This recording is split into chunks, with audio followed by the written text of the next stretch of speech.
강의의 주제는 여기 우리 민족의 거주지였던 유물, 홍산 문화와 한국 배달, 이 강의를 가지고 90분 동안 강독이 있겠습니다. 오늘 수고하실 강사님께서는 다년간 교육 사업을 하셨고 현재 STV 상생 방송에 많은 교육 강좌를 맡고 계십니다. 지금부터 강의를 듣기로 하겠는데요. 강의 중간에 감동과 공감이 느껴지신다면 박수로서 응원해 주시기 바랍니다. 여러분 힘찬 박수로 맞이해 주시기 바랍니다.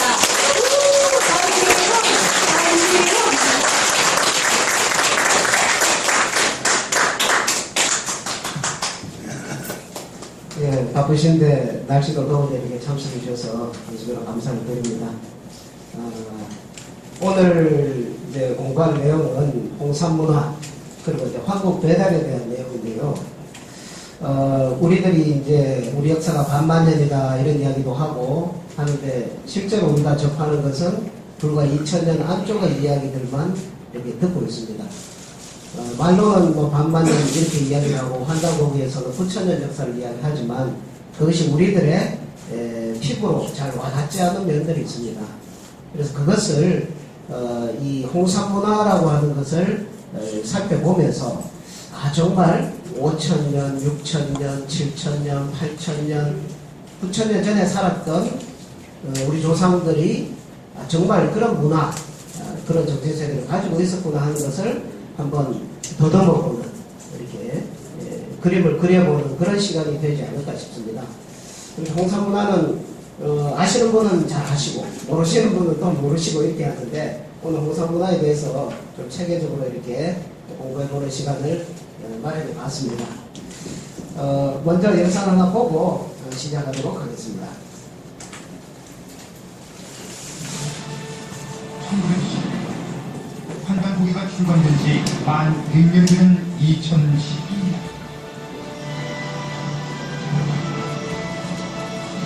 마침내 환단고기 만엽본이 발간되어 잃어버린 인류 역사의 진실이 드러납니다.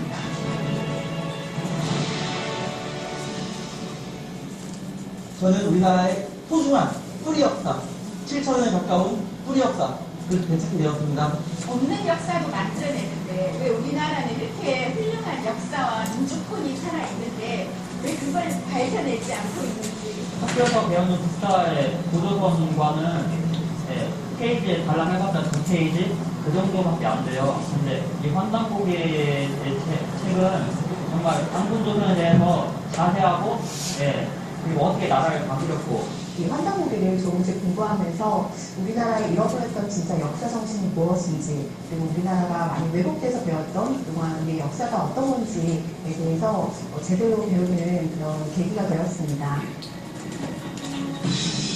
인류 상세 역사와 정신 문화사 한민족 9천년사의 국풍맥 숨겨진 궁극의 역사의 실체를 담고 있는 환단국국 이 단군에서 관민환왕 단군에서 이 삼국시대로 넘어가는 그 중간에 열국시대라는 게 있어요. 그 부여가 중심이 돼가지고 이 부여가 이어지는 그런 그 역할을 하는데 그게 환단고기가 아니면 부여를 해석할 수가 없어요. 환단고기 단군세기를 보면 무진 50년 오성치루라는 기록이 있습니다. 거기서 이제 무진 50년은 기원전 1733년을 말하고 오성치루는 수성, 금성, 화성, 목성, 토성이 집계됐다 이런 뜻입니다. 오늘날 그 천문 소프트웨어를 돌려보면 정확하게 재현할 수 있습니다. 따라서 그 환단고기 기록의 신빙성을 뒷받침하고 있다 이렇게 결론낼 수 있습니다. 한국사기 삼국유사는 5대사 자료지 상고사 자료가 아닙니다. 그래서 한국에서 사실 상고사 자료를 뽑는다면 한단고기, 그러니까 어떻게 보면 한단고기라고 하는 책은 한국 역사의 출발점이 어디냐 이것을 알려주는 것과 동시에 세계 역사의 출발점이 어디냐 이것도 생각해 주는 게 바로 판단입니다. 그러나 1979년 환단고가 출간된 후 불거진 진위 논쟁. 이는 왜 환단고가 밝혀주는 역사의 진실에 눈을 긋는 것입니다. 그 이유는 1945년 나라는 비록 일제의 압박에서 벗어나 왕복을 맞았지만 이 땅의 사학은 여전히 식민사학의 잔재를 떨쳐내지 못하고 있기 때문입니다. 한반도의 북쪽은 중국의 식민지인 한사군에서 시작됐고 한반도의 남쪽은 일본의 식민지인 임나 일본군에서 시작됐다고 가르치는 일제의 식민사학. 일제가 내세운 한사군서를 그대로 따라 우리 역사학자들의 손으로 한반도의 한사군을 설정하는 것이다. 그리고 이것이 빌미가 되어 우리는 다시 동북공정이라는 이름으로 중국에게 역사를 빼앗기고 있다. 더욱 심각한 것은 중국과 일본에 의한 역사 왜곡이 세계 역사학계에도 그대로 전해졌다는 사실이다.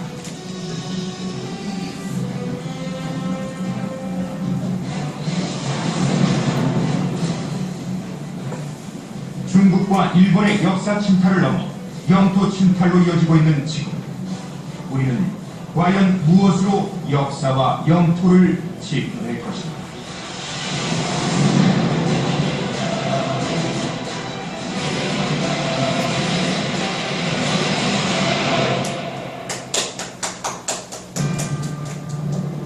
드디어 이 모든 논란의 종지부를 찍을 역사서가 출간된다. 600페이지에 이르는 대지와 800페이지에 이르는 본문. 한국인이면 모두 다 이 책의 내용을 알아야 한다는 목표로 남녀노소를 불문하고 누구나 쉽게 읽을 수 있는 구성과 다양한 판형으로 제작된 환단보기 완역본. 이제 환단보기 완역본 발간을 계획해 우리 역사와 문화의 진정한 왕복을 이루고 과거 그랬던 것처럼 다시 한민족 세계사를 이끌어 갈 때입니다.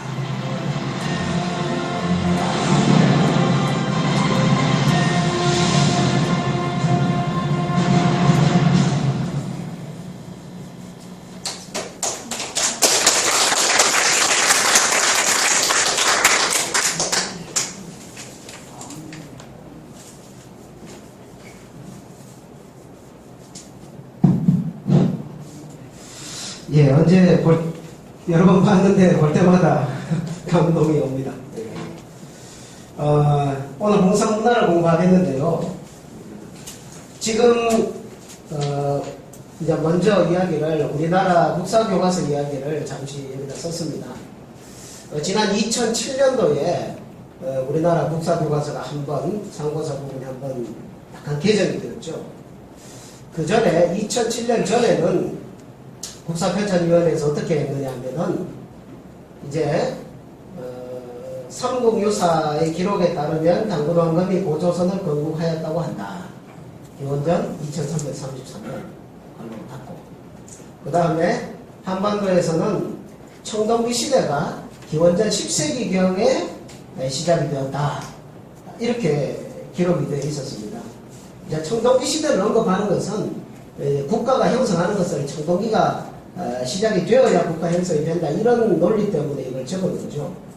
이것이 해방 이후에 근 몇 년입니까? 45년도 해방을 해가지고 근 60년 45년 해방 맞죠? 근 6, 70년을 이걸 가지고 싸우다가 2007년도에 되어서야 어떻게 되었냐면 삼국유사와 동북통감의 기록에 따르면 당군왕금이 고조선을 건국하였다, 이렇게 바꿨습니다. 그 다음에 기원전 청동기 시작된 시기를 기원전 2000년경에서 1500년경으로 이제 본격화되었다, 이렇게 기술을 하면 됩니다. 자, 이렇게 하게 된 이유는 여러 가지 그 청동기 유적이 추가로 발굴이 되었죠. 뭐 진주 남강 수몰지구에서도 뭐 기원전 15세기 청동기가 또 나오고요.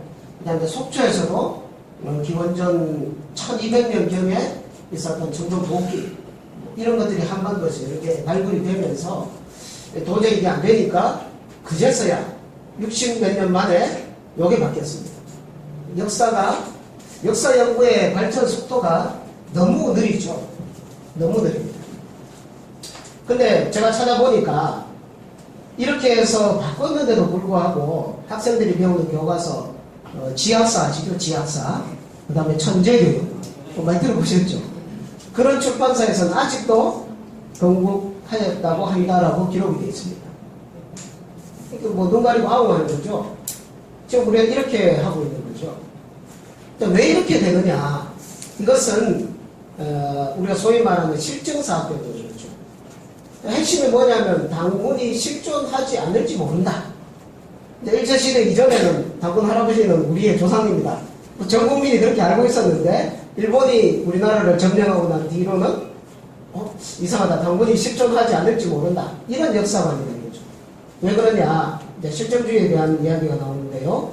역사의 과정과 자연의 과정을 동일한 종류의 것으로 보고 자연과학의 방법을 역사의 해석에 적용하려고 하는 것이 실존주의 역사관이 되는 거죠.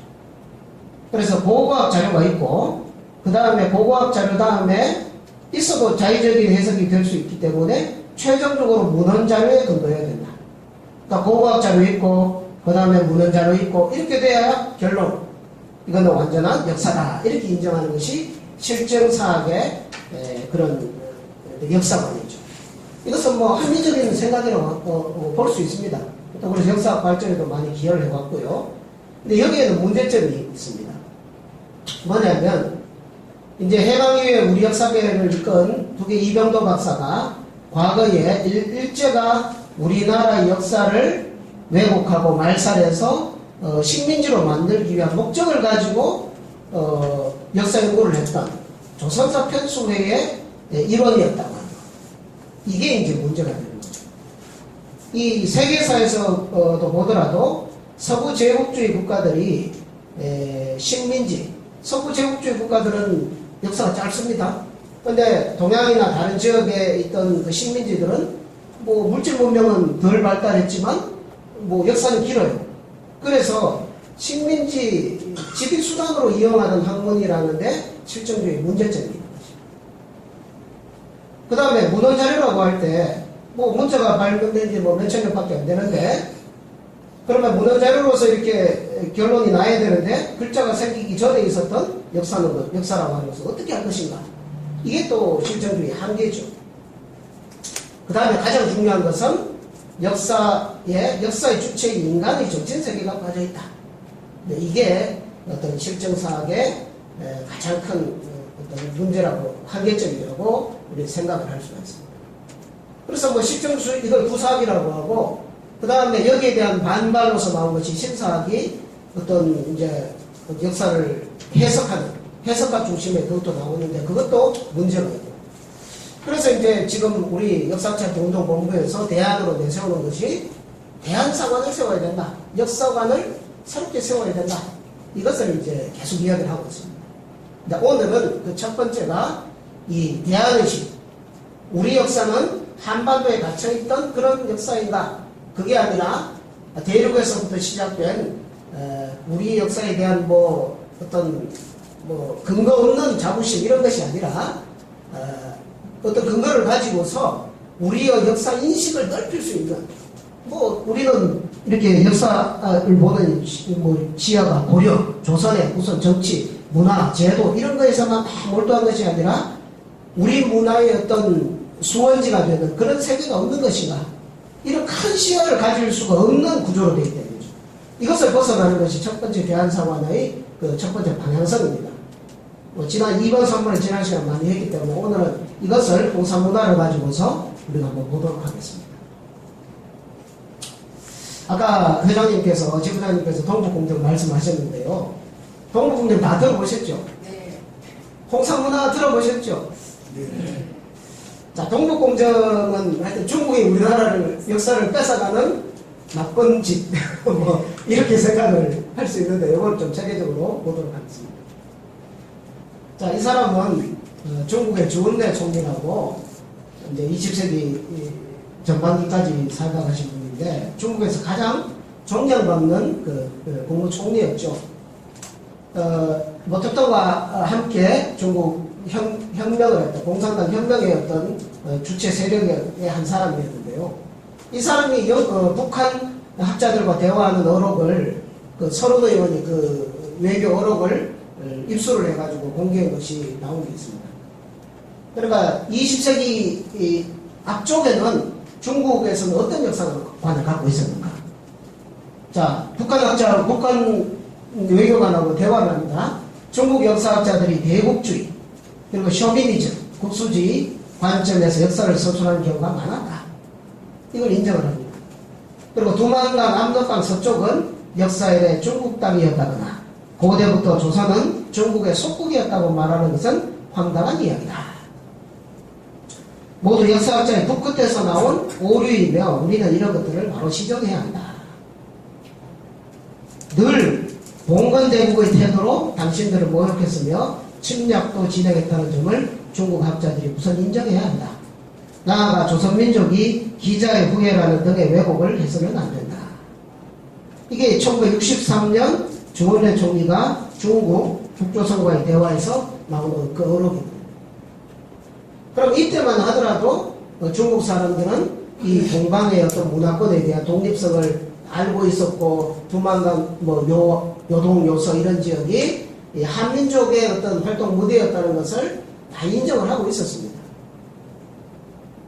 그런데 세월이 지나가지고 1984년 10월 30일 날 역사적인 이 하나의 사건 계기가 있었거든요. 이게 이제 요즘은 우아량 유적이라고 하는 건 아시는 분이 많습니다. 우아량 유적에서 이 여신상의 얼굴이 지금 땅속에서 지금 나오는 장면입니다. 1984년 10월 30일 10월의 마지막 날입니다. 이게 우아량에서 많은 유적들이 발굴이 되었는데 그 중에 이게 81년, 82년, 83, 84, 85년까지 쭉 발굴이 되어 나가는데 이게 활용점정이라고 할까요? 이 여신상의 발굴이 우아량 유적 발굴에 이게 그 용의 눈동자에 점을 찍는 것과 같은 이런 발굴이었습니다. 그래서 이 발굴이 일어난 이후로 중국 공산당의 어떤 입장이 급소멸을 하기 시작합니다. 자, 85년도 중국 문화부 장관입니다. 이 양반이 한 이야기인데 한민족이 존재하는 한 우리 중국인들은 한국인의 후손이 되며 지금 중국의 영토는 원래 한국인들의 땅이라는 주장을 부인할 수 없다. 이거는 이제 문화부 장관들은 학자로서 지금 이야기를 하는 겁니다. 중국 공산당 정치인들한테 이걸 호소를 하는 거죠. 우리 중국은 더 이상 숨길 수 없는 홍산 문화를 세계 고고학계에 밝혀야 하며 더 이상 숨길 수가 없어요.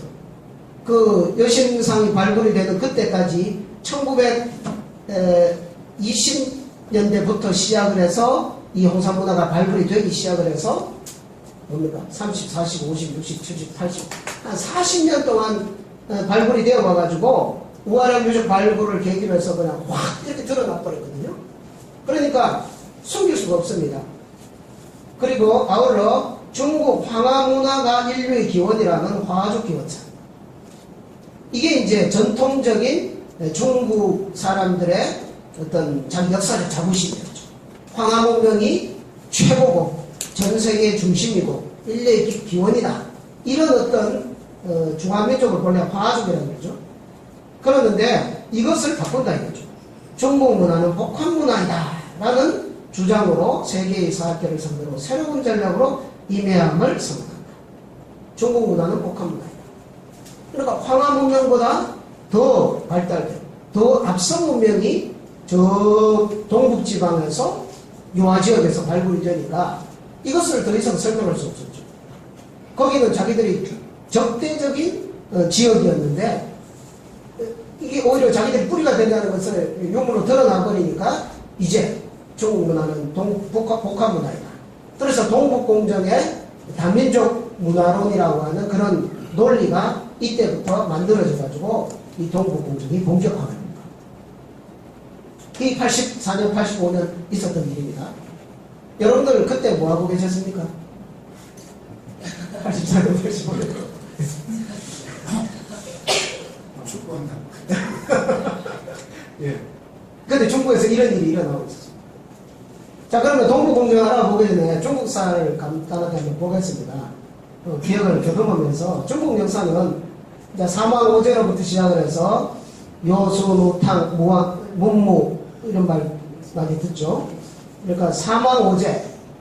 사망은 태어복귀시, 영제신농시, 여화시 또 이것을 천왕, 지왕, 인왕이라고도 하고 이것은 부분은 사람마다 조금씩 다 다릅니다. 그런데 좀 많이 이야기하는 게 이렇게 이야기를 합니다. 태어복귀시, 영제신농시 다 우리 조상들이죠. 그 다음 황제어는 전업고향, 제국고신에서 요순, 여기 요소까지 해서 사망오제라고 이렇게 합니다. 중국 사람들이 우리 조상은 사망오제로부터 시작을 했다. 이 사망오제도 환단고기에 들어가 보면 태백일사 제 첫 번째 편이 뭡니까? 삼신오제국이죠. 삼신오제국. 이 우리 한민족의 역사는 삼신오제로부터 시작을 했다. 그걸로 출발을 합니다. 그것을 그대로 따다가 사망오제로 표현을 한 거죠. 그래서 삼신오제에서 300, 54 이런 제도도 나오게 되고요. 중국이 이제 우리 한민족의 동방민족의 그런 정신세계를 이렇게 따갔다고 하는 것을 이렇게 알 수가 있는데요. 이것은 이제 나중에 원문을 보면서 알아보도록 하고요. 당나라의 요임금, 우나라의 수임금, 하나라의 우임금, 은나라의 탕임금. 은나라가 나중에 수도를 옮기면서 상나라가 먼저죠. 상나라가 개국을 해서 은이라는 지역으로 수도를 옮기면서 은나라로 이름을 바꿨죠. 탕임금, 주나라의 무왕 아들 때에 와서 창업을 했죠. 그리고 난 다음에 초주정국시 들어가고 그 다음에 진나라의 진시황이죠. 진시황이 처음으로 자기가 황제를 지었죠. 황제라는 말도 여기 요걸 따가지고 진시황 황제라고 했죠. 그 다음에 한나라 유광이 이제 한나라를 건국하고 그 다음에 위초고 삼국시 들어가고 그 다음에 사마현이 진나라 그 이후에 56국 남북조 시대 쭉 이렇게 지나가잖아요. 자, 그래서 삼황 오제요까지 그 다음에 하상주 이렇게 중국의 어떤 그 뿌리 역사가 되죠. 자, 이 동북공정은 1단계, 2단계, 3단계가 있습니다. 1단계는 하상주 단대공정, 하나라, 상나라, 주나라를 이게 옛날 중국 사람들이 자기들의 조상들이다 이렇게만 막연하게 생각을 했는데 이것을 이제 상나라, 은나라의 그 유적, 은어 유적을 막 발굴을 하면서 이것을 이제 연대를 매기기 시작합니다. 그래서 이것을 연대를 막 어거지로 매겨가지고 하나라는 서기전 2070년부터 1600년까지 딱 이건 문헌에 없죠. 문헌에 없습니다. 없는데도 이걸 만들었어요. 우리는 환단고기를 보면 한국배달조선의 그 시기 연도가 문헌으로 다 있죠. 있는데 또 인정 안 하죠. 자, 여하튼 제일 먼저 한 것이 자기들의 바로 위에 있는 조상들인 하나라, 상나라, 주나라가 그냥 막연한 게 아니다. 그냥 전설이 아니라 여기 있던 지역을 발굴을 하면서 하상주 연대를 딱 매겨버립니다. 요거를 작업을 1단계로 하게 됩니다. 그 다음에 2단계는 중화문적 문명 탐험 공정이라고 하는데요. 이 중화문명의 탐원, 근원을 이제 탐구에 들어간다. 이건 이제 사망오제 시절이죠. 사망오제. 이때가 전설 속의 역사가 아니라 실제 역사다. 이걸 중국 역사에 편입을 해서 중국 역사를 한 1만 년으로 끌어올립니다. 요게 이제 중화문명 탐험 공정이거든요. 이거의 근거가 된 게 뭐냐면 바로 홍산문화죠. 이른바의 요하문명. 자기들은 요하문명이라고 합니다. 요하 주변에 있는 그러면서 그리고 이집트나 수메르보다 더 오래된 세계 최고의 문명이다. 자기들이 가장 오래되었다. 그래서 화하 일통, 화하족, 중화족을 중심으로 전 세계를 통일한다. 이런 캐치프레이즈를 걸고 사는 것이 중화문명 탐험공정. 여기 그 중심자리에 바로 홍산문화가 있거든요. 그래서 중화문명 탐험공정을 하면서 80년대에 이제 염황지손, 중국인들은, 중국 한족은 염제와 황제의 자손이다, 이걸 선언을 합니다. 그러면서 이 거대한 산을 깎아가지고 이 사람이 염제인 이 사람 황제인 잘 모르겠네요. 원래 중국 사람들이 자기들의 우리 조상은 누구냐 하면은 당군 할아버지 우리잖아요. 그러니까 중국 사람 당신의 할아버지 누구냐 그러면 뭐라 그럽니까? 황제 헌왕 이렇게 얘기하죠. 황제. 그럼 황제 헌왕이 있는데 황제 헌왕 이전에 아까 그 사망오제에 보면은 황제 헌왕이 있고 제일 위에 보면은 태호복기시 염제신농시 나오죠. 염제신농시, 염제신농시에 대해서는 뭐 다음에 알아보겠습니다. 자세하게. 염제신농시가 황제는 윗대 사람인데 염제도 자기들의 조상이다. 황제도 자기들의 조상이고 그 위에 살았던 염제도 자기들의 조상이다. 이러면서 자기들 역사를 더 이렇게 끌어올리게 됩니다. 이걸 80년대에 요거만 상 깎아갖고 만드는데 얼마 걸렸겠습니까? 20년이 걸려갑니다. 20년. 20년 동안 뭐 해보라 그러면 어떻게 있어요? 우리 뭐 2년도 하다가 많은데 20년 동안 이 산을 깎고 있었으니까. 그 다음에 귀근원이라고 하는 뿌리로 돌아가는 그런 정원이라 이렇게 해서 귀근원이라고 하는 거대한 그 지역을 공헌해놓고 거기에 중화 3조당을 지어가지고 이번에는 요 가운데 있는 사람이 황제헌원이죠. 황제헌원. 자기들이 첫 번째 조상이라고 합니다. 그 다음에 여기가 염제신동씨 아까 그 염황지손이다. 그 다음에 여기는 이제 뿔 치우천왕의 상징으로 뿔이죠. 이분이 치우천왕이거든요. 치우천왕은 예로부터 중국 사람들이 아주 적대적인 대상, 자기들하고 전쟁을 벌였던 이런 대상이라고 했는데 치우천왕까지도 자기들의 조상으로 편입을 시켜서 왜? 이 치우천왕이 동방족의 조상이기 때문에 이분을 자기들의 조상으로 끌어들여야 동방족의 역사가 자기들 속에 다 편입이 될 거예요. 그러니까 동의의 역사를 전부 화하의 역사로 다 흡수해버리는 거를 갖다가 이때가 1992년에서 97년 요 사이 일어납니다. 이게 2단계 중화문명 탐험공정의 과정들이죠. 이때 우리 뭐하고 계셨습니까? 생각해야겠죠. 자, 그 다음에 3단계가 이제 동북공정이거든요. 동북공정은 역사 문제에 있어서 최대의 그 쟁점이 뭐냐면 동북쪽에 있거든요. 동북쪽. 우리나라 쪽에. 그래서 동북아 쪽에 있는 고구려라고 하는 거대한 문명권, 대중국 발해의 역사를 중국의 지방정권으로 편입시키기 위해서 고구려 발해의 성을 전부 중국성으로 둔갑시키는 작업을 다 합니다. 옛날에 우리 있었던 뭐 안시성, 그죠? 뭐 무슨 호산장성, 뭐 오녀산성 이런 거를 무지무지한 작업을 해가지고 그걸 전부 중국성으로 다 개축을 합니다.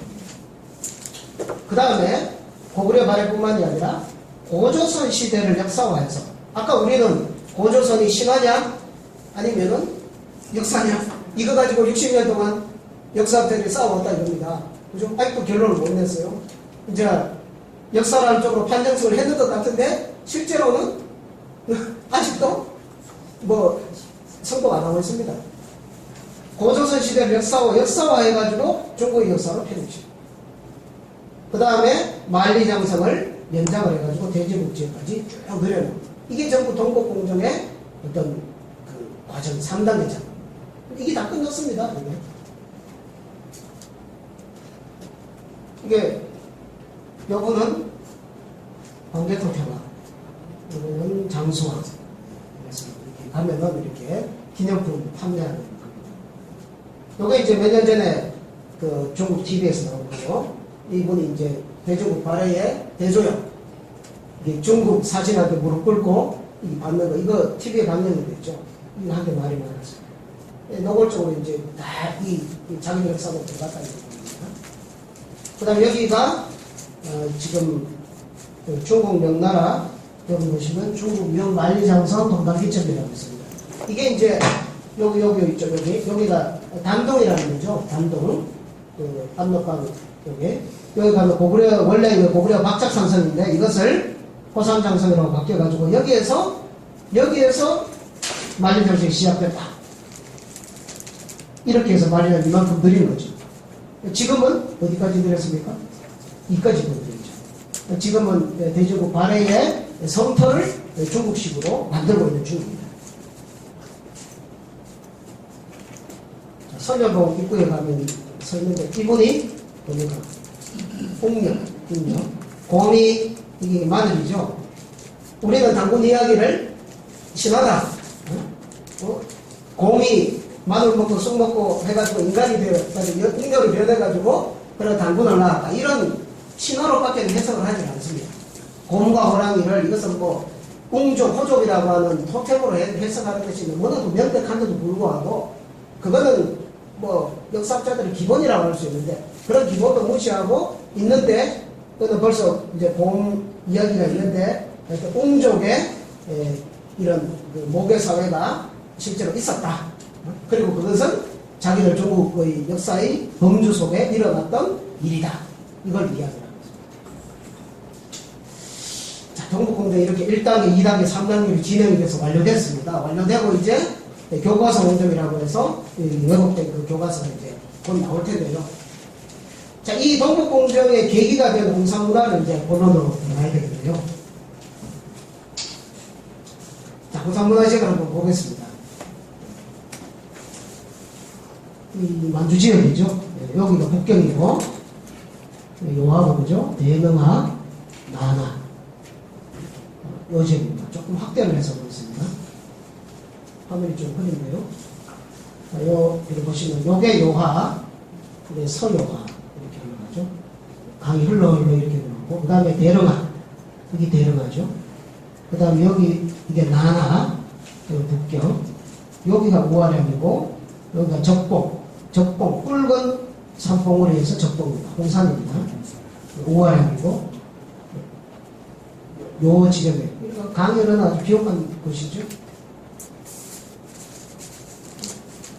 여기 이제 우아량이라고 하는 송이 있고 여기가 적봉이고 신양 가보신 분 많으시죠?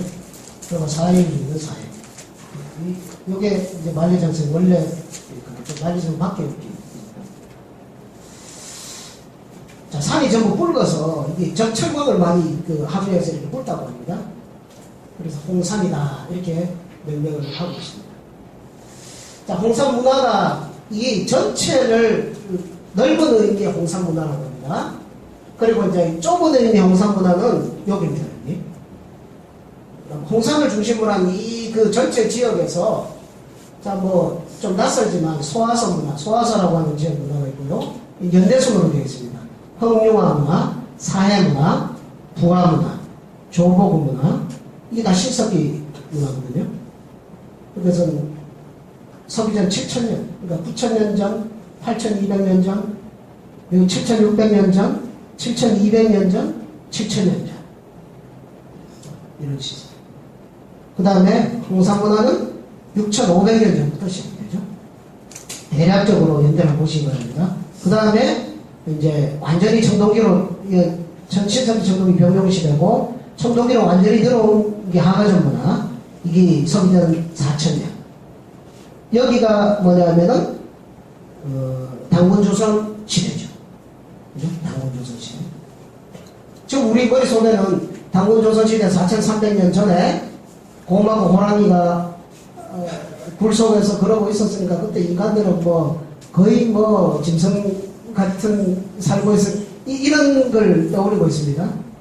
홍산문화 여기는 뭡니까? 6500년 전입니다. 당군조선 시대보다 1500년, 2000년 전이죠. 이때는 그럼 어떻게 됐습니까? 호랑이가, 곰이 뭐 쑥하고 마늘 먹는 게 아니라 뭐, 그죠? 아직 곰으로 진화도 되기 전. 그러면 인간은 뭐 거의 뭐 짐승 같지도 않은 이런 세계. 이렇게 생각하는 거죠. 이쯤 가볼까요? 7600년 전에 올라오고 있습니다. 7600년 전에 가보면, 야, 이거는 완전 뭐, 뭐 삼엽충이 살고 뭐 공룡들이 쫓아다니는 이런 걸로 지금 생각을 하는 거죠. 자, 그러면 여기서 어떤 유물들이 유적들이 발굴되었는가를 보겠습니다. 소화성 문화부터 연대소를 한번 보겠습니다.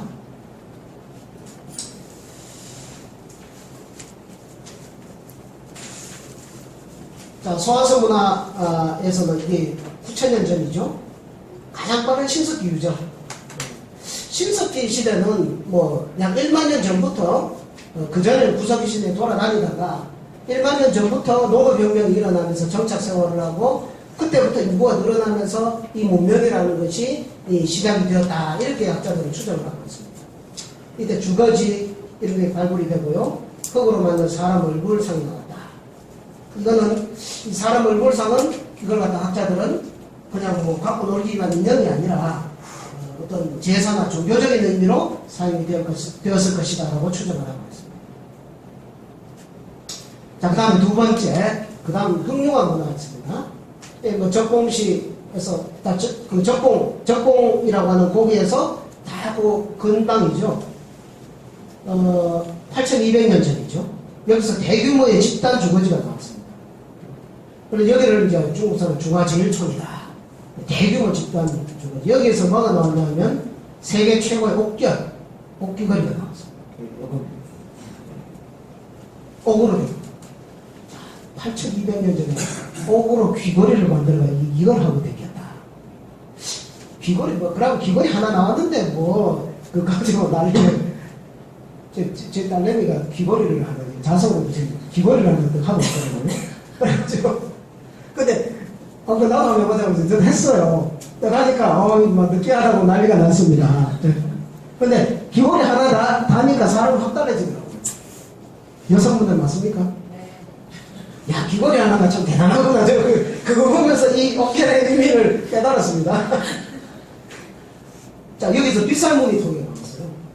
빗살무늬. 잘 아시죠? 토기를 만들었는데 이게 빗살무늬. 왜 빗살무늬를 넣었는가? 이거는 이제 빗살무늬를 넣으면 토기가 단단해진다고 합니다. 잘 깨지지 않기 때문에 이 빗살무늬를 넣는다고. 그냥 뭐 할퀴라고 한 게 아니고. 그 다음에 해자는 그 군사용어죠. 성이 있으면 이렇게 땅을 파가 물을 이렇게 가두는 해자. 그러니까 집단 거주지를 보호하기 위해서 짐승들이나 외적의 방어를 위해서 해자가 발견이 된다.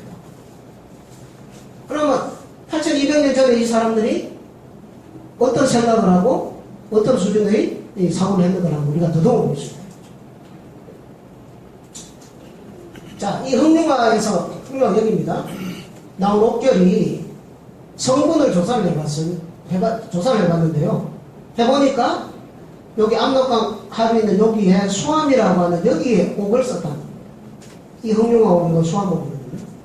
여기서 여기까지 거리가 450km.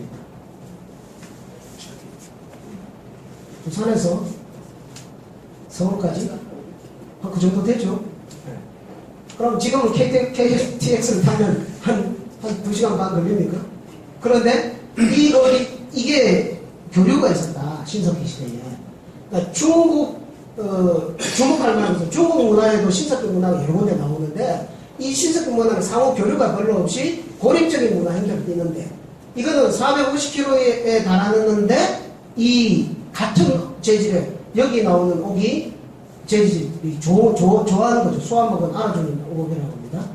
그때도 8,000년 전에도 이 옥이 여기서 여기까지 수입이 됐다는 거. 이거를 주목해 봐야 됩니다. 그 다음에 형태적으로 봐도 흑룡화 문화에 나오는 요거하고 똑같은 형태가 사해이죠. 사해문화. 아까 그 옆에 있었죠. 여기에도 나오고요. 더군다나 고성, 강원도의 고성. 강원도 고성에도 이게 나옵니다. 똑같은 형태. 이 사진이 또 하나 나오는데 또 뭐냐면은 저기 전남 여수 있죠. 여수에서 보였던 거기에도 같은 형태의 옥결이 나오고 있습니다. 옥결이. 그러면 이것은 이게 뭡니까? 이거는 몇 킬로입니까? 뭐 1,000킬로, 2,000킬로 되죠? 이런 어떤 문화의 어떤 공동성을 가지고 있었던 이거를 이게 뭐 500년 전도 아니고요. 1,000년 전도 아니고 7,000년 전, 8,000년 전에 이런 문화의 공통성을 드러내고 있다는 것을 주목해서 보라는 거죠. 자, 그 다음 세 번째, 사회문화입니다. 사회문화. 아까 그 옆에 사회문화라고 있었죠? 이거는 지금부터 7,600년 전이죠. 여기서 뭐가 발견됐냐면, 돌로 쌓은 용영상의 석수령. 이걸 중화제일용이라고 명명을 하고 있습니다. 중국 사람들이. 이게 용입니다. 7,600년 전 사람들이 돌을 가지고서 지금은 다 무너져. 이게 7,000년 동안 묻혀있다가 드러났으니까 다 무너졌겠죠. 용의 형상을 돌을 가지고 정성스럽게 이렇게 해놨다는 거, 이것은 도대체 무엇을 뜻하는가? 용은 현실에 있는 동물도 아니잖아요. 상상 속의 동물이고 신도세계의 동물이고 이런 동물인데 그것을 어떻게 착상을 했으면 7,600년 전 사람 곰과 호랑이가 태어나기도 전에 있어 그 시대에 이런 용의 형상물을 착상을 하면서 이런 조형물을 만들었다고 하는 것은 우리에게 큰 충격을 가져죠. 여기도 비싼 문턱이 또 나오죠. 자, 그 다음에 5,200년 전에 부화문화에도 이제 7,200년 전에도 이런 토비 문화가 나오고요. 그 다음에 7,000년 전 조복 문화, 여기에서 뭐가 나오냐면은 최초의 봉황 형상의 토비가 나옵니다. 요겁니다. 요거를 중국 사람들의 중화제일보, 중국 사람들은 이런 제일을 이거 맨날 이거 붙이죠. 이게 최초다. 아까 용 조형물도 원래 C자룡이 중화제일용이라고 그랬었는데 그게 바뀌었어요. 석소룡이 나오면서 중화제일용 자리에 물려줬죠. 이게 인류 역사상 가장 오래된 봉황 형상의 그런 토기다 이거죠. 봉황. 봉황도 실제 있는 동물이 아니잖아요. 근데 이것을 어떻게 착상을 했으며 봉황은 무엇을 상징을 하는가? 물론 지난 시간에 우리가 삼신칠성 문화를 하면서 용과 봉황이라는 것은 무엇을 뜻하는가? 이것은 천자의 상징물이다 이런 얘기를 했죠. 천자는 천재지자, 하늘과 땅의 아들을 천자라고 했고, 하늘과 땅의 아들이라는 사상은 문헌상 어디에서 드러나느냐? 우리가 알고 있는 천부경에 거의 나온다 이거죠. 천일, 지일, 태일이라고 하는 이 사상 속에서 천자 사상이 나왔다라는 것을 말씀을 드렸습니다. 중국 문화는 이게 없어요. 그냥 무조건 용봉하면은 중국 사람들 용하면 황제의 상징이다 이렇게 알고 있죠.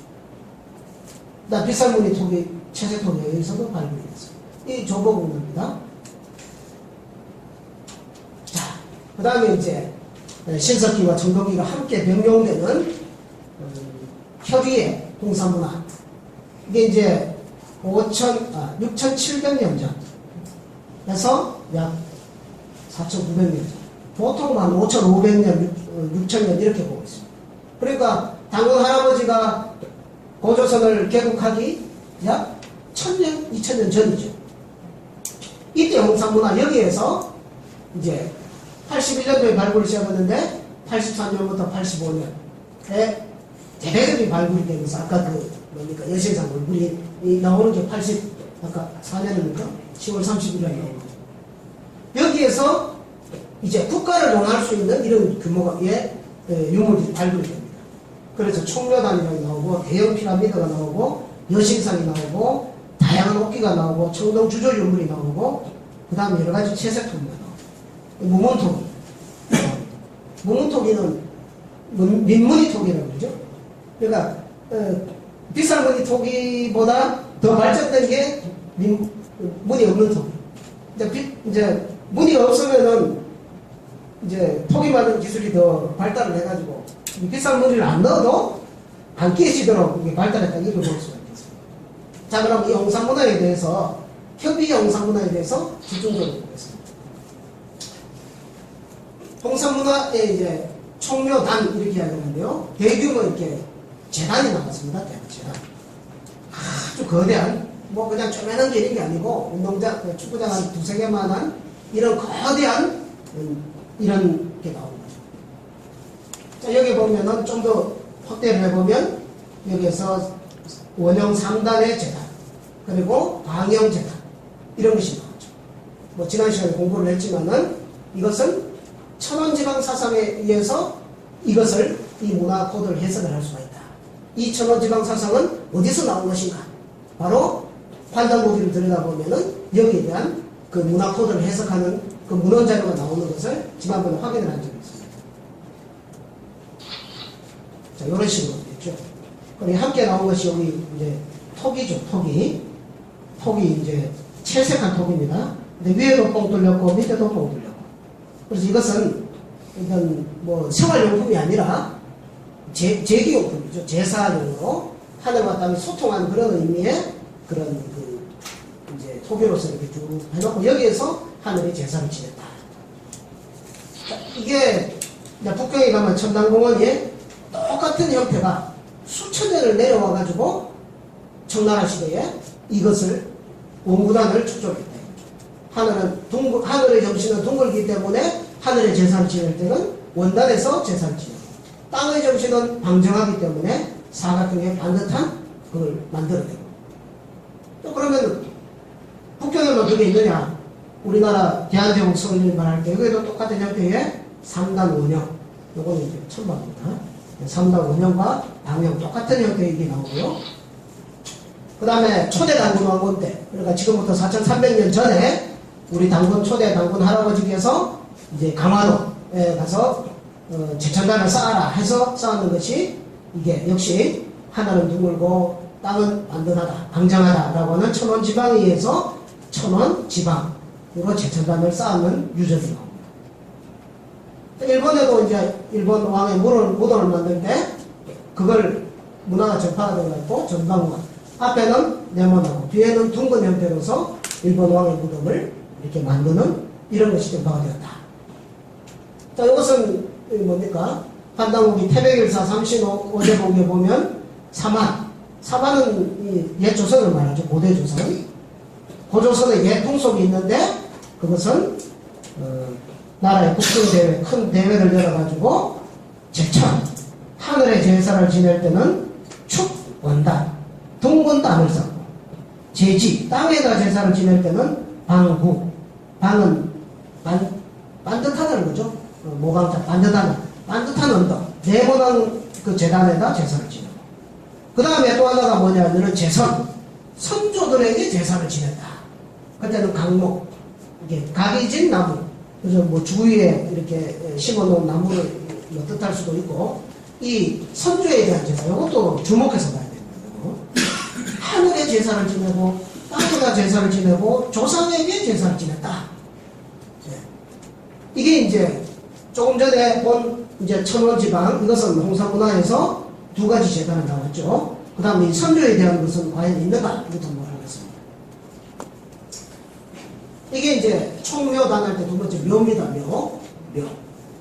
요거는 이제 종묘할 때 묘자죠. 사원, 신전. 집으로 말하면 집에 뭐 김에 김씨 사당에 모시듯이 이 묘입니다. 이게 이제 5,500년 전에 이제 열심히 묘인데요. 자, 요것을 컴퓨터 그래픽으로 이렇게 복원을 해놨습니다.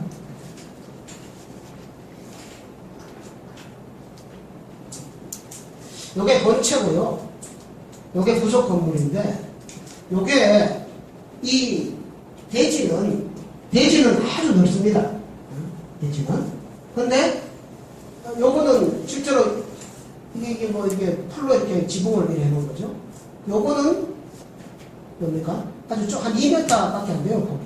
한 사람이 2m 보면 한 사람이 들어가서 이렇게 하면 두 사람 하면 이게 부딪히겠죠. 좁습니다. 여기. 이 안에서 이제 뭐가 발굴됐냐면은 이제 채색된 기아의 벽화가 발견이 되고요. 그 다음에 용 2마리, 새 1마리. 이름이 나왔고요. 그 다음에 여신상이 나왔습니다. 여신상. 사람 실제 크기만한 여신상. 그 다음에 사람 2배, 그 다음 3배, 3배짜리. 이렇게 해가지고 총 여신상이 몇 개 나왔냐면 7개가 나왔어요. 7개. 아까 본 그게 이제 그 중에 하나죠. 그래서 이것은 어떤, 이제 하나의 신을 이렇게 모시는, 여기에는 무슨 밥그릇이나 숟가락, 이런 생활용품이 나오니 전혀 없습니다. 오직 이제 그것만 나오는 거죠. 그래서 이것은 특수한 공간이다. 이렇게 우리가 생각을 할 수가 있겠죠. 그래서 이것은 종묘로 볼 수 있고 자기의 조상, 선조를 숭배하는 그런 종교의식을 하던 이런 곳이라고 이렇게 추정을 할 수 있겠습니다. 그 다음 여기서 뭐가 나오냐면 곰의 턱뼈, 곰 턱뼈가 나오고 이거는 곰발, 곰발바닥입니다. 곰발바닥 요리가 좀 그래서 갖다놓은 건 알겠죠. 이 곰 토템 유적이죠. 그러니까 거기에서 조상을 숭배하고 하는 여기에 왜 곰의 턱뼈가 나오고 곰의 이런 뭐 몸처럼 다 없어 뭐 흩어져 버리지만 발은 그대로 남아 있는 거죠. 곰을 숭배하는 어떤 그것이 이 사당 안에 있었다는 거죠. 그 다음에 여신상 두 상이 나왔죠. 요것은 이제 조각조각을 해갖고 다시 복원을 시키는 거예요. 그러니까 이런, 요거는 이제 사람 엉크와 똑같은 형태로 발굴이 된 거죠. 그런데 서 있는 것도 아니고, 어디 로마에 가면은 이래갖고 이렇게 조각상 이런 게 아니고, 그죠? 딱 앉아가지고, 수행하고 있는 이런 형태의 상이 나옵니다. 이거 2배 크기, 3배 크기. 그러면 그 좁은 공간 안에서 한 사람 키 한 3배 되는 그런 상이 있었다 그러면 거기에서는 여러 사람이 들어가서 거기서 제사를 지낸다든지 행사를 한다든지 이게 아니고 거기는 뭔가 이 7의 여신이 나왔는데 그 여신들과 함께 교감을 하는 그리고 가만히 앉아서 뭔가 명상하고 수행하고 하는 어떤 이런 형태로서 조상을 기리고 하는 그런 용도로서 사용되었을 것이다 이렇게 추정을 할 수 있다.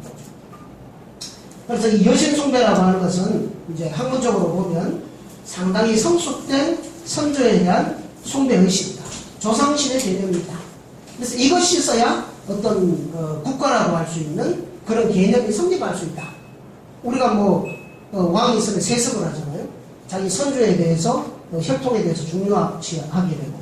그래서 이것이 국가 형성에 있어서 아주 중요한 요소인데 아까 1984년 10월 31일 날 여러 가지 유물이 나왔지만 이 여신상이 여신에 대한 이런 게 안 나와가지고 중국 학자들이 말을 못하다가 그날 이게 딱 발굴이 돼버리니까 이미 게임이 끝나버린 거죠. 그래서 이제 중국 정부에서 이제 대대적인 역사 해석에 대한 전환을 하게 된 계기입니다. 여신만 있느냐? 이거는 최근에 발굴된 겁니다. 적봉시 오항기 근처입니다. 남자 신호도 발굴이 됐어요. 여도 역시 앉아가지고 이게 5,300년 전 이렇게 머리를 딱 올려가지고 입을 벌리고 이렇게 이런 모습도 나왔습니다. 자, 5,300년 전 당군 할아버지가 고조선 건국하기 1000년 전에 이런 걸 하고 있었다. 이거를 우리가 생각해야 됩니다. 자, 단, 묘. 그 다음에 세 번째 총입니다. 총은 무덤 총자죠. 적석총. 돌로 쌓아서 만든 무덤. 이런 형태로 쌓았습니다. 자, 이게 이제 우아량에서 이렇게 집중되어 나왔는데요. 여기 보면은 이제 옷기들이 나오죠. 이제 이 묘는 중심대묘라고 합니다. 중심대묘. 네, 좀 이따 보겠습니다만 이 우아량 지력이 어떻게 큰 그림이 그려지느냐. 우리 잉카 문명, 마야 문명 이런 거 아즈텍 문명 들어보셨죠? 거기 가면은 마추픽추 하면서 막 산 위에다가 이렇게 막 우리 그런 그림을 그리잖아요. 그 문명의 그런 그림을. 자, 홍산 문명을 왜 이것을 국가 단위의 문명으로 보고 중국 학자들은 이것은 신비의 왕국이다. 어떻게 이때에 이런 규모의 이런 내용물을 가지고 있는 이렇게 될 수 있을까? 그거는 중국 문헌에는 아무리 찾아봐도 안 나옵니다. 아무리 찾아봐도. 그러니까 만나보면 이 문화코드를 해석할 수 있는 게 다 나오거든요. 자, 이것은 중심대묘. 이 중심대묘는 아주 높은 신분에 누군가가 이렇게 묻혀있는 그런 중심대묘고, 그럼 이 주위에는 작은 이런 적석총들이 쭉 이렇게 이걸 둘러싸고 이렇게 있습니다. 또 저쪽 산에 가면은 또 중심대묘가 하나 있고 그 주위에 쭉 이렇게. 그러니까 작은 무덤에는 옷기가 별로 없고 잘 나오면 한 개, 한두 개고, 여기에는 아주 이분도 지금 뼈만 남으셨지만 우리 뭐 조상님들이 한 분이니까 이분이라고 해야 되죠. 이분도 보십시오. 옆에 고 있고 이거는 이제 상도 없고죠. 이거는 아주 신분이 높은, 그러니까 이런 신분의 분화가 아주 많이 있고, 또 부작품은 다른 뭐 토기 이런 것은 전혀 없고 오직 옥만 나오는 것이 우아량 적석총의 특징입니다. 자, 그 다음에 피라미드가 발굴이 됐어요. 피라미드. 아까 여신묘가 있잖아요. 여신묘가 우아량 지역의 중심에 있습니다. 중심. 한가운데. 이 우아량 지역의 전체 규모를 보면 남북으로 10km, 그 다음에 동서로 50km. 그것이 그냥 무작위로 된 게 아니라 아주 일정한 계획에 따라서 그게 건설이 되어 있다. 자, 가로 10km, 세로 50km 한번 생각해 보십시오. 엄청 크죠? 엄청 크고 그 중앙에 여신묘, 아까 그 사당이 있고, 그 다음에 그런 신당이 일자로 쫙 이렇게 일렬로 그렇게 되어 있고, 그 다음에 여신묘 앞쪽에 산이 하나 있는데, 이 산에 보니까 산이 아니고 이게 전부 피라미드라죠. 외벽은 석축을 쌓고 안에 흙으로 넣은 거대 피라미드다. 이걸 갖다 복원을 해보니까 이런 형태입니다. 이런 형태. 이게 그러니까 뭐 엄청나게 크죠.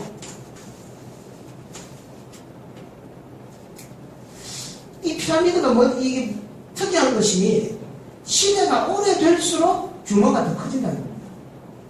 고구려 뭐 장군총 가면 크잖아요. 그죠? 그거 말고 이제 조그만 그런 적석총들 있잖아요. 뭐 작으면 하잖아요. 근데 시기가 옛날로 올라갈수록 규모가 더 커진다는 겁니다. 이런 막 산 하나가 그냥 적석총이고, 피라미드화 돼 나가는. 그리고 노도 복잡해 들어가고. 이게 이제 해발 564m 정도 된다고 하는데요. 이게 직경이 이 폭이 140m. 엄청나죠? 총 면적이 10,000평방미터. 이게 이제 이집트 피라미드보다 1000년 전에 만들어진 동방의 피라미드. 이게 여신묘 앞쪽에 산이 하나 떠 있는데 보니까 이게 거대한 적석총이다. 그러면 조금 전에 있던 이런 적석총보다 이게 더 오래된 적석총. 이건 아직 파보지도 못했습니다. 자, 단, 묘, 총. 그 다음에 옥이 나옵니다. 옥. 공산문화에 아까 육문이 나옵니다. 옥. 옥기가 뭐 엄청나게 많이 나와요. 특히 우아량 지역. 여기는 어떤 뭐 제사 지내고 뭐 정치를 하고 어떤 종교의식을 하는 그런 중심지였던 것 같습니다. 생활 연구가 안 나오고 전부 옥들이 나옵니다. 옥은 변하지 않잖아요. 그래서 지금 뭐 7,000년, 8,000년 지나도 우리나라에 그대로 그 빛깔을 그대로, 이거는 구름 모양으로 해요. 이런 장식물들이죠.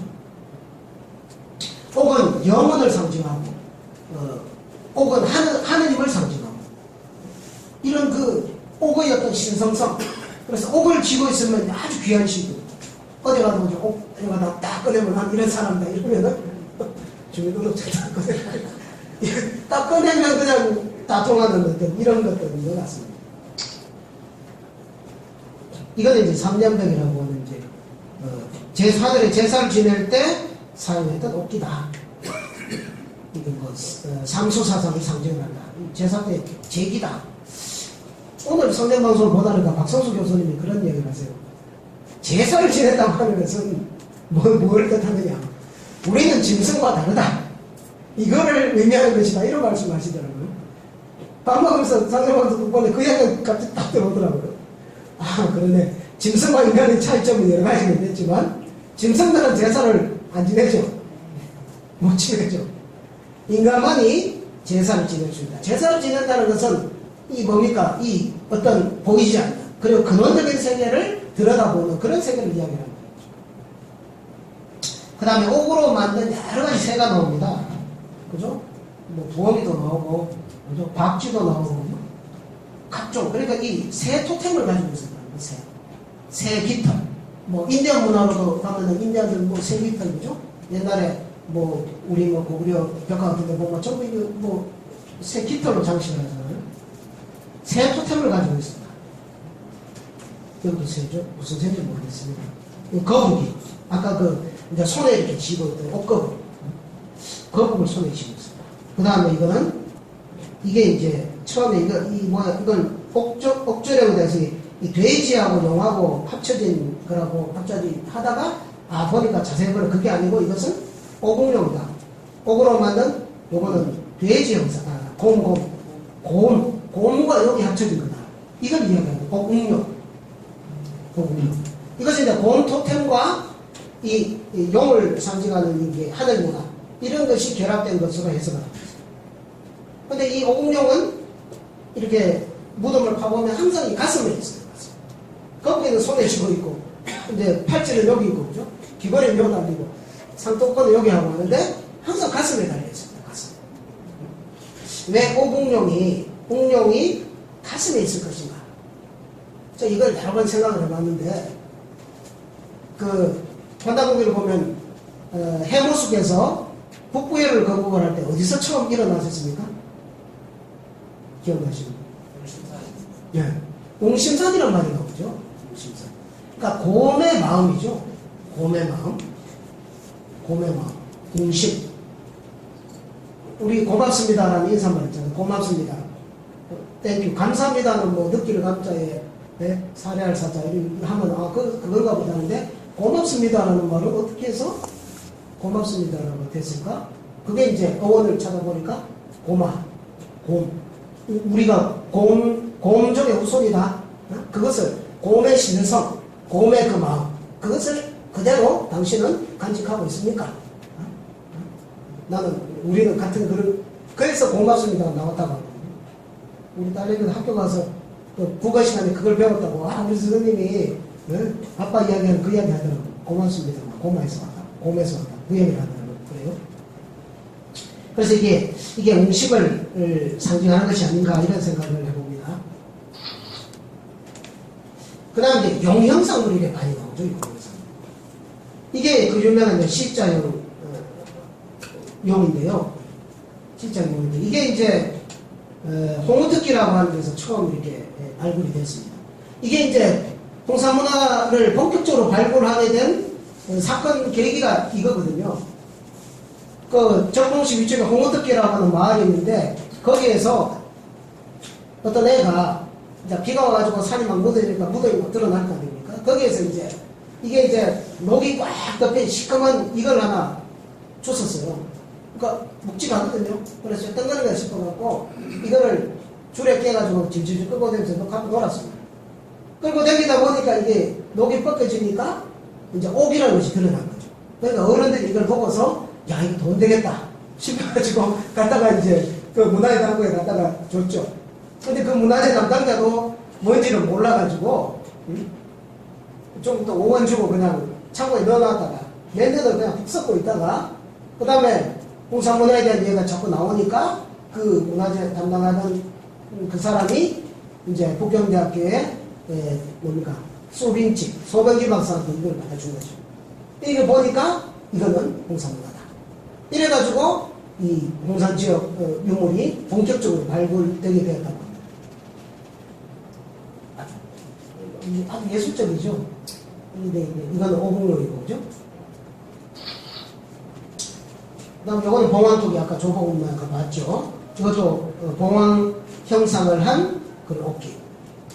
자, 그 다음에 또 나오는 것이 아까 무덤에 있지만 이거 옥고가 나옵니다. 상토형 옥고. 많이 나오죠.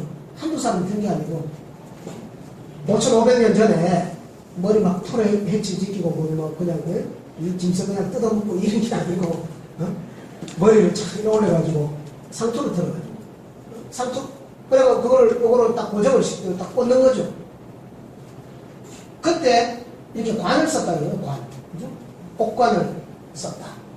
그러니까 이 헤어스타일을 곰하고 호랑이가 태어나기도 전에 이런 걸 하고 있었다 이겁니다. 지금 이 이야기는 여기 보시면 상토 없고 머리가 다 썩어 없어지니까 그대로 남았잖아요. 이게 우아랑 유적에서 나온 옥장식이 또 이런 게 있습니다. 요거는 이제 어떤 형태냐면은 상토를 푹 덮고 씌워갖고 구멍을 뚫어가지고 비닐 꽂듯이 딱 꽂는 거. 그냥 하면 빠지잖아요. 그러니까 이거 이제 꽂는 거죠. 그러니까 우리가 상토 조선시대 때 양반들이 그냥 상토 터는 그 문화가 몇 년 전에 약 6,000년 전부터 상토를 털어갖고 이 고구려 시대에 그 백화에 나오는 거죠. 이거를 이제 절풍이라고 합니다. 절풍. 그때도 상토를 털었어요. 그 고구려 백화에 보면은 실험하고 올 때 그 상투 튼 거 나오잖아요. 상투 튼 역사가 몇 년? 6,000년 이상 올라간다. 요 상투를 이 절풍이라고 해서 뒤통수 쪽은 이건 모자인데 뒤통수를 넣고 그죠? 상투 있는 데만 탁 덮고 씌워갖고 장식하는 이런 형태로서 고구려 시대에도 역시 상투 문화가 돼요. 이 상투를 왜 드냐? 그 조양시 덕봉박물관 한에서 가는 이야기가 이것은 하늘과 내가 이렇게 소통하기 위한 하나가 되기 위한 그런 마음에서 이 상투를 틀었다 이런 이야기가 아주 우리가 참고해 봐야 될 이야기라고 봅니다. 자 많이 나왔죠? 자 그 다음에 5,500년 전에 우아량 제16지점 우아량에도 한 20여 지점이 있습니다. 그 중에서 16번째 지점 사옥묘에서 뭐가 나왔냐면 요게 나왔습니다. 옥으로 만든 그 칼이 나왔어요. 옥으로 만든 칼. 요거는 이제 고조선 시대의 그 비파형 청동검이죠. 요거는 우리가 잘 알잖아요. 고조선의 대표적인 표지유물이 청동검, 비파형 동검, 그 다음에 빗살무늬 토기, 또 고인돌 이러잖아요. 근데 이 고조선에 있던 그 비파형 동검이 누가 이것을 창안을 해가지고 문화로서 퍼뜨려 나가던가. 그게 뭐냐?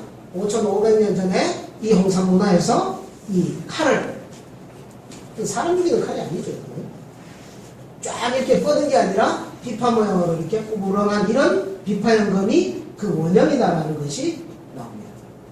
그럼 이게 뭐냐면은 5,500년 전 문화, 4,300년 전 고조선 문화하고 연결이 된다 안 된다? 된다는 거죠. 지금 이걸 쭉 보면서 이게 과연 지금 사람 학자들 이야기합니다. 홍산 문화 보니까 엄청난 거 맞다. 그런데 중국 사람들은 다 지을 거라고 한다. 그런데 우리나라 학자들은 뭐라 그럽니까? 우리 게 아닐지도 모른다. 이러고 있거든요. 아까 했잖아요. 황금이 고조선을 건국 안 했을지도 모른다. 이러고 있다는 겁니다. 그러면 지금 우리 국민들이 이걸 한번 판단을 해보라 이거죠. 자, 이건 뼈필입니다. 그때 피리를 보겠습니다. 요거는 오공금이라고요. 구멍 5개 뚫린, 요것도 옥으로 만든 겁니다. 옥. 요거 못 덮이고 밑에 뽕뽕뽕 해가지고, 그렇죠? 이게 중국 국보로 지정이 됐대요, 이게.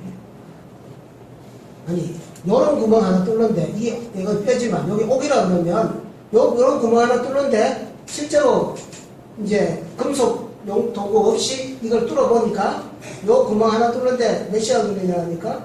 31시간이 걸립니다. 31시간.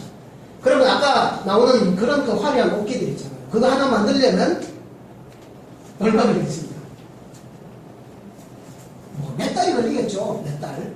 그러면 그 몇 달 동안 밥만 먹고 그것만 만들고 있는데 그러면 밥은 누가 줍니까? 그러면 그런 신분의 문화, 직업의 문화, 집중된 전문장 이런 것들이 있었다는 것을 충분히 생각할 수 있는 거죠. 그러면 여기 공부를 하는 거예요. 아유, 이거는 뭐 장난이 아닙니다. 이거는 석경이 있습니다. 요거 이제 편경이죠. 요거 보신 적 있죠? 종묘 제례할 때 임금님 뭐 1배 하면은 띵띵 두드린 거죠. 띵띵띵 두드리면 그때 돌로만은 석경이 이렇게 있어요. 이 두드리면 이거하고 똑같은 소리가 납니다. 그러면 아까 원단에서 제사 지내고 그 재단에 제사를 지낼 때 그냥 뭐 피덩어리 재물 갖다 떠가지고 물 확 찌르고서 절 한번 하고 끝 이렇게 제사를 지냈냐? 그게 아니죠. 음악을 연주했다는 겁니다. 음악을 연주.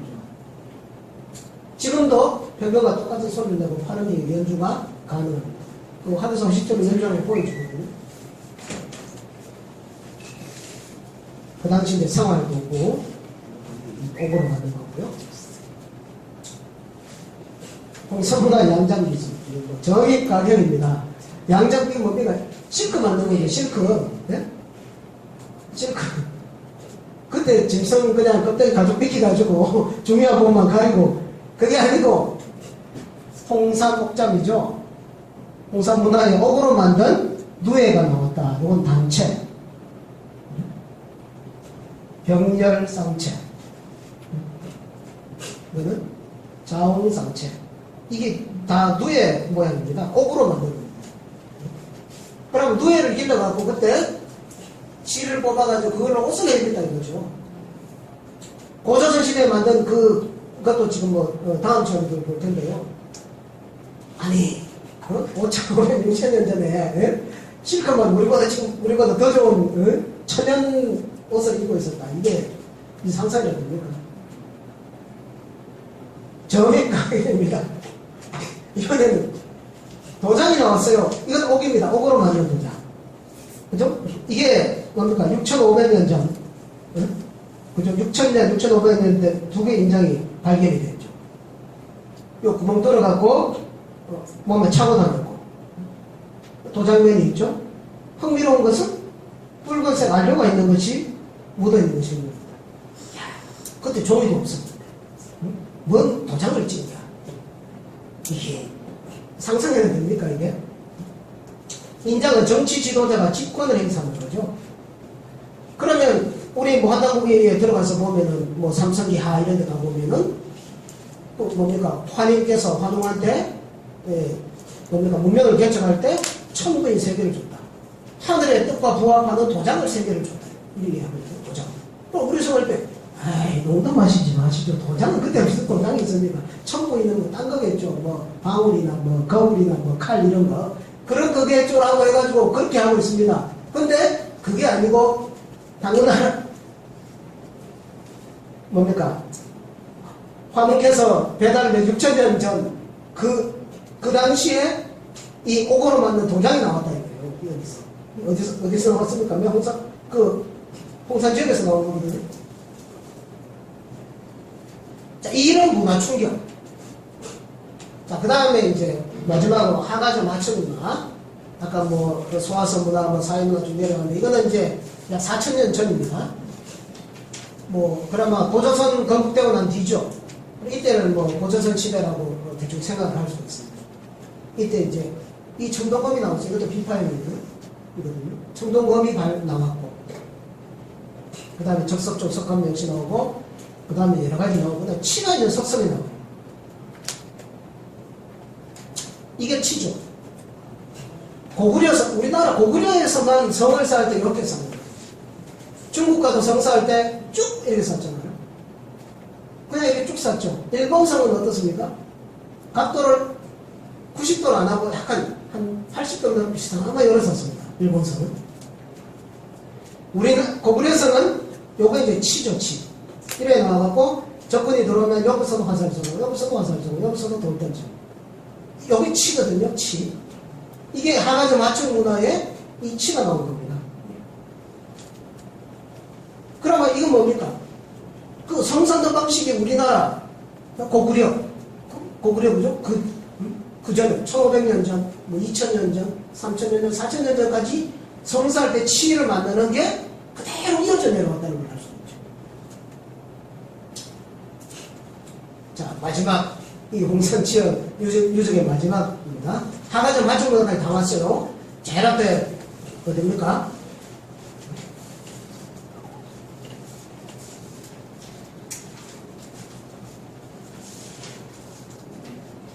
제일 처음 소화서 문화부터 흥룡화 문화, 사회문화, 부화문화, 조복문화, 그 다음에 대비 홍산 문화, 그 다음에 청동기 들어온 하가점 하천문화까지 왔습니다. 그 다음에 이제 또 아직 밝혀지지 않은 것이 중국에서 이렇게 비밀리 감추고 있는 것. 내몽골 마저 북중부 지역에 정체불명의 피라미드를 100여 개 이상 서 있다. 평균 높이가 25에서 100m. 높이 100m 가면 어마어마하죠. 최고 높은 건 300m 높이를 가지고 그냥 산입니다. 산. 이런 게. 이게 45년대 미국 조종사가 사진 찍고 이래가지고 그 다음에 뭡니까 94년도에 독일 사람 하우스 돌프하고 피터 크라시라는 사람이 몰래 여행객으로 가져가려가지고 이게 사진을 찍어가지고 유출이 됐습니다. 아까도 말씀드렸지만 이 피라미드 적석총이라는 것이 시간을 거슬러 올라가면 갈수록 더 거대해지고 규모가 커지고 복잡해지고 이런 구조를 갖고 있다고 말씀드렸죠. 자, 앞으로 뭐 세상이 변하면 이거 한번 이렇게 하면 뭐가 나오겠죠. 아니, 중국에서 철저히 이것을 감추고 있습니다. 자, 이제 결론을 슬슬 이제 내야 되겠는데요. 홍산문화의 정체가 뭔가? 홍산문화의 정체. 뭐 어마어마하죠. 중국 학자들이 그 충격을 받은 충격을 이루 말할 수가 없습니다. 그 다음에 자기들 중국인들의 정신문화의 어떤 그 상징, 자부심이라고 할 수 있는 용과 공황의 문화가 황하에서 나온 게 아니라 이 홍산 지역에서 뭐 한두 개도 아니고 막 무더기로 그냥 나오니까 그 충격을 말할 수가 없습니다. 그런 학자들의 문화적인 충격과 그 다음에 정치인들이 이제는 중국이 우리가 패권을 잡아야 되겠다는 것들 이런 정치적인 그런 야심과 결합을 하면서 80년대를 지나면서 뭡니까 이제 중화국면 탐험공정 그 다음 동북공정으로 이어지면서 중국이 문화적으로도 세계를 다 지배하려고 하는 이런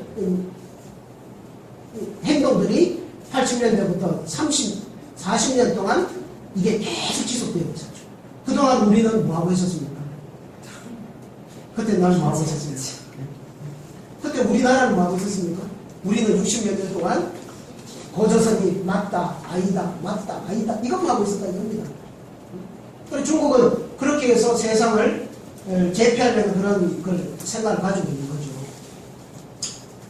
근데 그게 뭡니까? 짝퉁이잖아요. 짝퉁. 나무 거 가져가다가. 아까 말한 홍산문화라는 그림을 그려보겠습니다. 남북 10km, 그 다음에 동서로 50km 되는 넓은 지역에 그 센터에 뭐가 있다? 여신묘가 있다. 여신묘.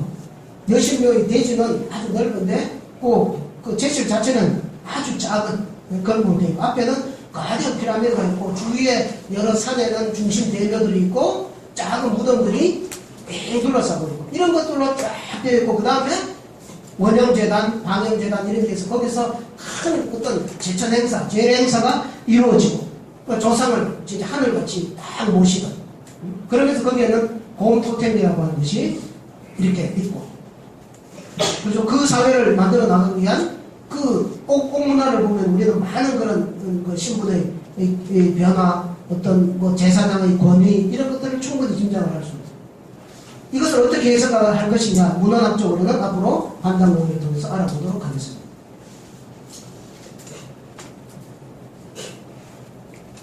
빗살무늬 톱이 아시잖아요? 우리 조상들이 쓰던 톱입니다. 빗살무늬 토기는 이렇게 분포가 되어 있습니다. 이게 뭐 우리 조상님들이 살던 어떤 생활 공간이라고 볼 수 있겠죠. 중국의 소변기 박사는 이런 이야기를 합니다. 와이벨트. 황하역에 양소문화가 있고 홍산문화가 있고 이쪽은 북방 초원문화입니다. 이것이 문화적인 교류를 이렇게 했다. 이렇게 씁니다. 이걸 와이벨트라고 하죠. 그래서 황하문명은 여기서 전부 출발했다 그랬는데 이 노래를 고쳐가지고 서로 주고받고 이래갖고 했다. 그리고 이것도 다 우리 거다. 이렇게 해서 중국 문화의 정체성을 새로 만들었습니다. 근데 여기에 오류가 뭐냐면은 이쪽 문화적인 동질성을 보면 이렇게 주고받는 건 맞죠. 그러나 이 홍산 문화의 동질성이라고 하는 것은 이렇게 엮이는 것이 아니라 어떻게 엮인다? 이렇게 엮인다는 것을 우리는 봐야 된다. 그렇죠? 이 와이벨트의 말은 맞아요. 그러나 문화적인 동질성은 이렇게 문화권은 이렇게 형성되는 것이지 이렇게 형성되는 것이 아니라는 거죠. 그래서 이 홍산문화는 중국 문화와 전혀 다른 동방족의 특징을 가지고 있다고 지금까지 알아봤습니다. 그 중에서 이제 비싼 토비도 있고 청동 비파일 검들도 있지만 특히 무덤 양식. 그리고 이 무덤 양식, 적석총의 돌무덤 양식은 8,000년 전, 7,000년 전, 6,000년 전, 5,000년 전, 4,000년 전, 2,000년 전, 1,000년 전까지 계속 내려오죠. 이 문화적인 연계성, 이것이 민족의 계승이 되었다라는 증거로 우리는 볼 수 있다. 그러면 이 홍산문화는 중국의 문화다. 이것은 바로 동방족의 문화다. 이렇게 우리는 결론을 내릴 수가 있죠.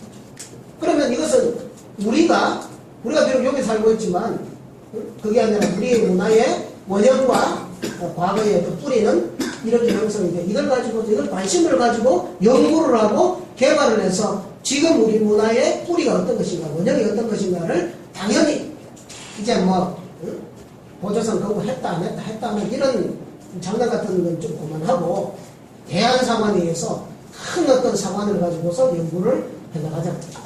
그래서 지금은 홍산문화에 우리가 관심을 가져야 된다는 거죠. 자, 그 다음에 이제 마지막으로 9,000년의 어떤 역사가 우리 역사가 2,000년도 안 되는데 그죠? 어디 앞에 나가서 한 말씀 하시려 그러면 반만년 유구한 역사 이러고 뒤에 돌아와가지고는 2,000년도 안 되는 역사인데 이러고 있는데 5,000년, 6,000년, 7,000년 전에 그런 우리 조상들이 살던 이런 세계를 봤습니다. 이것을 인류 정신문화적으로 한번 정리를 한 자료가 있어서 그걸 소개를 하거든요. 이제 스티브 테일러 박사가 이렇게 저술한 책인데 원제목은 The Fall입니다. The Fall. 타락. 이걸 이제 번역할 때 자아폭발로 번역을 했거든요. 이게 뭐냐면 이제 정신적인 측면에서 인류 역사는 진보가 아니라 타락이다. 6,000년을 기점으로 해서 6,000년 이전 고대에는 황금시대였다. 황금시대. 그때는 원초적 낭, 이때는 전쟁, 무기 관련 이런 유물이 나타나지 않는다. 6,000년쯤에, 지금부터 6,000년 전에 이런 극적인 기후변화, 사막화되고 이렇게 되면서 뭐가 있냐면 자연과 인간의 투쟁에 대한 이런 개념이 생기죠. 생존을 하기 위해서. 그래서 개인성에 대한 날카로운 자아. 그러니까 자아라고 하는 것이 그때부터 폭발적으로 터져나오기 시작했다. 이걸 자아 폭발이라고 그래요. 그런데 이것은 가치관으로 봤을 때는 오히려 진보한 것이 아니라 타락한 것이다. 퇴보한 것이다. 그죠? 그래서 타락, 더 폴이라고 이름을 제목을 지은 거죠. 그래서 6,000년 전부터 해서 개인성에 대한 자가, 유일신, 분리의식, 자연과 신과 인간의 분리, 인간 서로 간의 분리식 이런 것이 나타난다. 이걸 이야기해요. 그래서 우리 인류 역사를 볼 때 약 1만 년 전부터 해서 농업혁명이 일어나면서 이제 집단화되고 문명이 본격적으로 진보를 하기 시작하는데 그때 문명은 비록 어떤 도구가 월등하게 발달하지 않았지만 오히려 정신적으로는 지금보다 더 뛰어난 그런 정신세계를 가지면서 문명을 발달시켜 왔고 지금 우리가 살면서 가지고 있는 대부분의 것들을 다 가지고 있었다는 거죠. 그러면서 6,000년 전부터 이런 또 하나의 기점을 가지면서 이 자아가 폭발이 되면서 많은 이런 문명의 분화 현상이 일어났다. 이렇게 정리를 해볼 수가 있겠습니다. 자, 이건 경준의 이광식 교수님이 논문하신 건데요. 아까 삼신오제. 중국 역사는 사망오제에서 출발했다고 그러고 우리 역사는 삼신오제에서 출발했다고 합니다.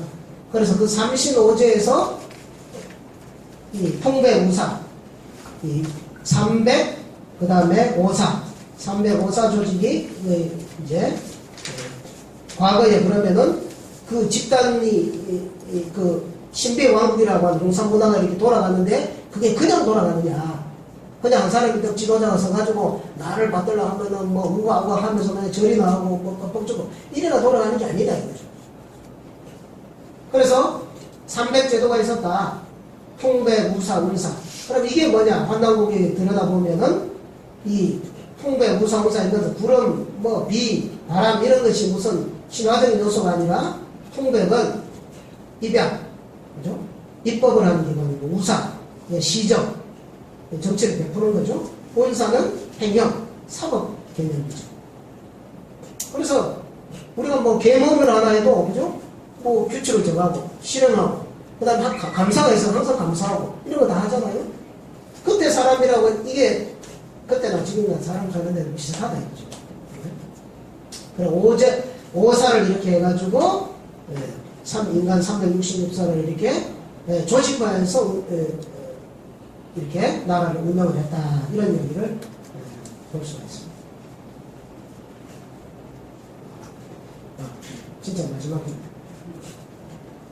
이번에는 어떻게 했냐? 그 무덤에서 나온 유골들을 DNA 분석을 했어요. 유전자 분석을 해가지고 홍산문화 사람들이 중국 사람 한족이냐 동이족이냐 이거를 연구를 한 겁니다. 중국 합창했습니다. 중국 합창하면 결론을 어떻게 내릴까요? 중국 한족하고 가깝다 이렇게 내리겠죠.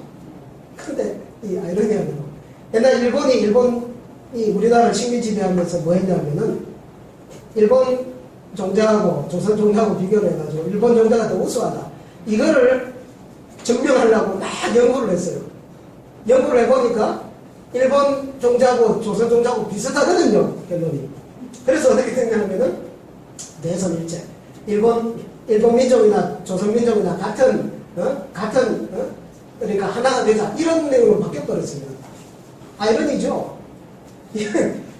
유전자 조작을 해가지고 유전자 검사를 해가지고 유골을 유전자 검사해가지고 중국 한족하고 가깝다라고 증명을 하려고 했는데 논리가 부족하고 홍산무관에 나타난 모계 SNP가 현대 한국인에 그대로 나타난다는 결과는 오히려 부계 분석 결과보다 더 확실하게 한국인과 홍산문화의 높은 관련성을 증명하는 자료를 알 수 있습니다. 그래가지고 이렇게 나와버렸습니다. 그래서 여러 가지 측면에서 실정사항에서 이야기하는 그런 방식으로 홍산문화를 들여다보는 게 아니라 우리 국민들이, 대한민국 국민들이 이런 내용들을 직접 보고 판단을 하시라겠죠. 자, 이제 중국인들이 홍산문화를 중국 묘사로 인정하고 편입을 한다는 것은 역설적으로 중국 문명의 뿌리가 바로 이 홍산문화다 하는 것을 인정을 한 거라고 생각을 합니다. 그래서 우리는 이 홍산문화에 관심을 가지고서 우리 역사를 찾는 그런 중요한 재료로서 써가지고 홍산문화 그러면 홍산문화가 뭡니까 그러면요? 홍산문화요? 몸에 좋은 겁니까? 이런 얘기는 고마고 대한민국 사람이라면 홍산문화는 기본적으로 알아야 되고 그 다음 동구문화의 동국공정이 1단계, 2단계, 3단계 어떻게 진위에 되어갖고 이렇게 되었는가 지금까지 40년, 50년 동안 어떻게 중국 사람들이 이런 역사를 그렇게 우리나라를 단계적으로 이렇게 뺏어갔는가 하는 이런 거를 제대로 알고 정할 수 있어야 되겠습니다. 자, 끝입니다. 우리 대한역사 바로찾기 범국민운동본부 사단법인 대한사랑에서 이제 이런 운동을 하고 있는데요. 대한역사를 바로 찾으려면 대한사랑이 되셔가지고 대한의 역사를 바로잡는 낭독화 되셔가지고 판단보기를 잘 읽으시고 많이 주위에 많이 전하시고 또 우리 국통맵 바로잡기, 국사교과서 개정운동 또 국사 필수 과목 선정 여러 가지 그런 운동에 함께 이렇게 참여해 주시기를 부탁을 말씀드립니다. 오늘 이제 했고요. 이제 홍산문화국 배달은 주말반 7월 13일 하고 그 다음에 10차는 이제 고조선, 고대 조선의 우리 민족의 최전성기 찬란했던 고대 조선 문화에 대해서 집중적으로 공부해보는 것을 10차 세미나로 해보도록 하겠습니다. 오늘 시간 많이 안 늦었죠? 네. 오늘은 여기서 마치겠습니다. 그동안 장시간 경청해 주셔서 감사합니다.